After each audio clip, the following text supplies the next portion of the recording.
macroeconomic data releases, and the Fed speaking amongst huge earnings reports from the blue chips have essentially hindered some of our favorite assets from moving on to the upside. Well, let's go ahead and go over the potentials for tomorrow's session as I do see some indications of a continuation to the upside. Let's validate now.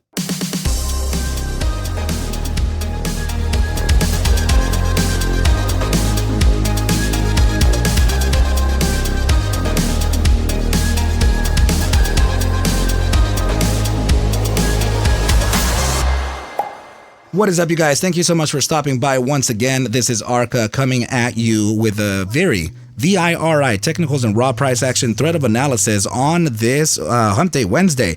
Before we get started, please make sure to subscribe to the channel, like the video, and share the video with a friend so that you and them could consider joining our trading community in Discord called ARCa Bulls.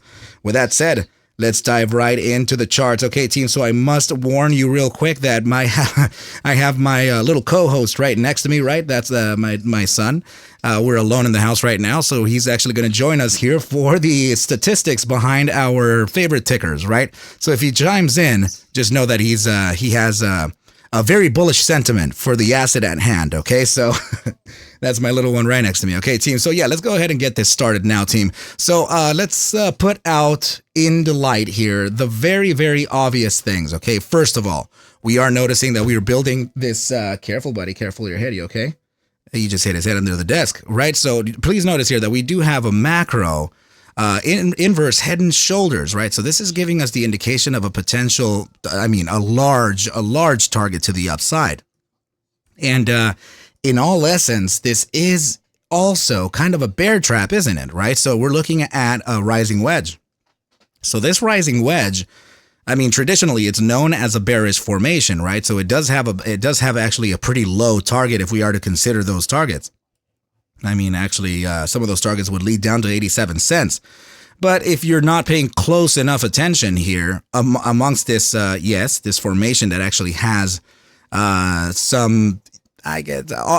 of the formations here, actually, the inverse head and shoulders and the rising wedge, they actually have only psychological properties, right? It's just which one can take precedence within this, right? So we know that VIRI is actually looking good fundamentally.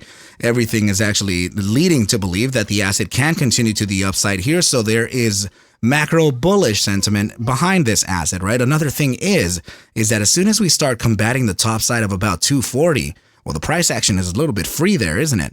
So we would be looking at a potential resistance upwards of about 315 to around 335 facing the bottom side of this range here, right? Before the price action, went crazy up there, right, team? So yeah, that's kind of what I'm looking at here, all right? So this is looking not bad. We are facing this resistance right now because it is the 3.618 at $2.15.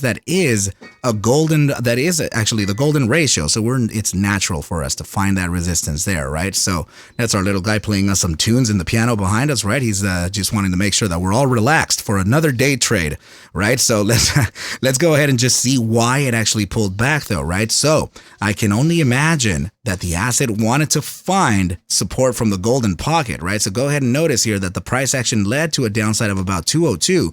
We have the NOT 382 located at $2 here, natural bounce to the upside from it. And of course, team, we're finding the resistance right at the NOT 618 in deep confluence here with the 3.618 from a larger time frame Fibonacci ratio. Okay, so we can see how this is actually lining up pretty nicely, and it's all rhyming also pretty good, right? So my entire dog is under my desk, and I feel super uncomfortable that he's doing that, right? So you can't even imagine the circus going on around me right now, team. So anyway, let's go ahead and touch down now on the ARQ indicators, right? Because this is actually something very powerful. Notice all those little numbers down here, right? So what that is actually the indicator itself, the algo itself, measuring every single candle printed throughout the entire trading history of the asset itself, and it's giving us a display of relative strength, bears versus bulls, right up here. So I want you to notice here that on the daily time frame, What are you seeing there? That's a heavy 88% lead from the bulls over the bears at 12%, right? So that's looking massively bullish for the bulls in general, right? So not to mention that the fact is that we're still within the golden pocket right over here, right, team? So this is a very bullish area to be in the first place, okay? So yes, I'm still looking at ticker symbol VIRI to continue to its upside, right? But we are going to be facing some pressures.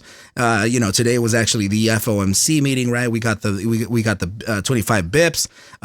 We had let's see, Google and Microsoft report earnings, right? So that one of them skyrocketed and then the other one actually capitulated. What is the market doing, right? All of these assets, especially the ones that the $1 trillion assets, right? They're definitely going to guide the markets in whatever way they feel. Right, team? So there's a lot of push and pull here, okay? We're going to have to deal with this for a while and see what it's going to do to the broader markets overall, okay? So now let's go ahead and move on to the next chart and see what we have. This is the 5-day chart right here, particular to the volatility versus momentum backtest, right? So the reason why I'm mentioning this is because the setup is still essentially fired and it's still suggesting an upside, and we still have DMI support, which is incredibly important. All right, so please notice here that we have a total. Let me give you actually the criteria first, right? Anytime that we have expanded into critical volatility and started a contraction phase towards the downside in volatility itself, paired with an upside pivot with stochastic momentum, we have taken note of every single iteration that has happened, historically speaking, right, throughout the entire trading history of the 5-day chart. Okay, so notice that these are all the notes right over here, and this from this sample set, this is the data set right over here. Okay, so we're looking at a total of 5 iterations, of which 5 were correctly guessed to the upside, giving us a 100% upside accuracy. We've already met the 64.76% upside thrust, aka the mean, and also the standard deviation, which is 68% of the performers, right? If we were speaking about the bell, the bell curve, right? So we've already met the 68% of the performers, and now there could be a possibility that we're extending ourselves to the upper bound of the first standard deviation at the 125% mark. So if you haven't actually, please remember that first of all, there's statistics, okay? So, and I also need you to notice right here that the average duration is 50 days. Okay. So I'm not speaking of this as tomorrow, right? Because I did mention this about 2 days ago, and I don't want people to feel like there is some type of, negative connotation here or some type of lie or anything. It's just no, that this is, on average, it takes about 50 days to realize. Right. So aside from the statistics already showing us that we could be facing an upper bound of the 125%, meaning that we have to evaluate whatever resistances are more, are of higher probability on our way up. Well, let's take a look at this. Take a look at the mean band on the 5-day. We're actually officially upside of the mean band from the Gaussian channel. Okay, so that is an incredibly important metric for the asset and a very bullish statement from it as well. Okay, so as you can see here, anytime that we have broken upside of the mean band, price action actually just rips. Take a look here, right? So we're bouncing from the top side of the band. We got that bounce. We failed the inside of the band, right? Now we touch down at the mean band and bam, all the way up there. Same situation here. We came back down, validated the mean band, and again, ripped to the upside, right? So I'm not saying that it's just going to happen every single time, right? Because these are just very few iterations of which has happened. I mean, also because we're on the 5-day chart and the asset hasn't been trading since the 90s, right? So there's limited information here. There's limited data, right? So anyway, yeah, we have that upside pivot, which is critical for the condition or the criteria, and we have contracting volatility, which is also critical to the condition. All right, so now the last thing that we want to look at here is actually the DMI support. Anytime that this dotted yellow line is sitting within the 30% and up, that usually means very strong market trend to whoever is leading the way. In this case, DMI plus is on the top side, aka the bulls. And the bears are down here, losing strength even still. Okay, team, so all of this is giving validity for a continuation to the upside. You guys already know that my resistance level is around 315 to 345. And statistically speaking, the 125% upper bound of the performers is giving us 335.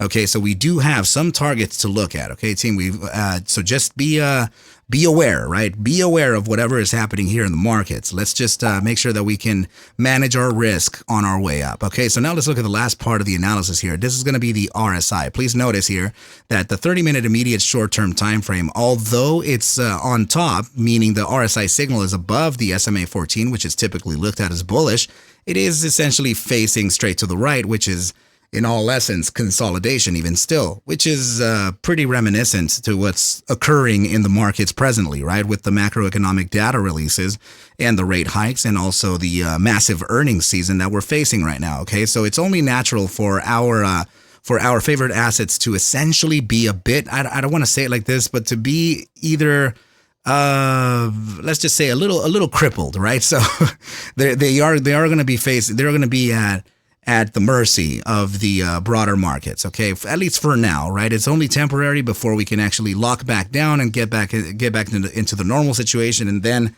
lead the way it was prior to these economic events, right? So yeah, leading ourselves into the 4-hour time frame, I do notice that the 4-hour time frame is pivoted towards the upside in the RSI signal. But not only that, it's actually approaching the gravitational zone of the bull weakness percentile, which would essentially pull us to the upside. If that's the case, this is suggesting for us to succeed the SMA 14 and not use it as a resistance and then a continuation to the way down. Similar situation here on the 8-hour. In fact, this is quite the polar opposite, okay? Because we are in the gravitational zone of the bull strength percentile, which would essentially mean that we're finding resistance from both the SMA 14 and the gravitational zone here for a pullback, right? So this is what I mean by consolidation here, right? So if we do get a pullback here, it would be very limited. And why would it be limited? Well, because the daily time frame is already at the support level from the SMA 14. It does not mean that it can't fail it. In fact, we're in the gravitational zone down here, which would entail that we can fail it to the downside, right? But if we look at the daily time frame, you can see here that this would be a short-lived downside before a continuation to the upside.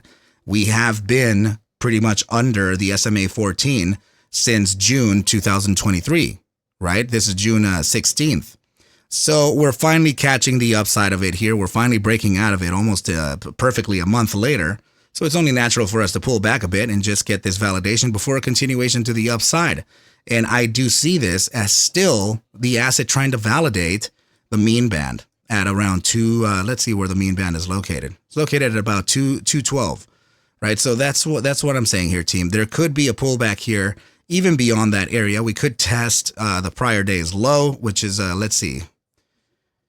Yeah, today's low is going to be tomorrow's prior day low, right? So it's going to be, we could have the opportunity to touch 202 yet again and start actually consolidating within this area here yet again, okay, team? But please remember, 50 days on average for this thing to complete. We're only in about like 7 to 10. So there's still an eternity away for us to complete this signal. All right, team. So yeah, I think everything is looking not bad. I wouldn't panic just yet. We just have some broader market pressures to kind of get over, and then everything will be back to normal, and then we'll be able to continue onwards and upwards, right, team? But please, I need you to remember not to take any of this as financial advice. Please take whatever I do show and iterate within these videos as just a form of entertainment, as I cannot suggest for you to buy, sell, or hold any assets whatsoever. Never, ever, never, forever. Okay, team? I need you to do your own due diligence and everything will be cool. But with that said, I wish you well a very, very good night, and I will catch you at the bell mañana. Adios.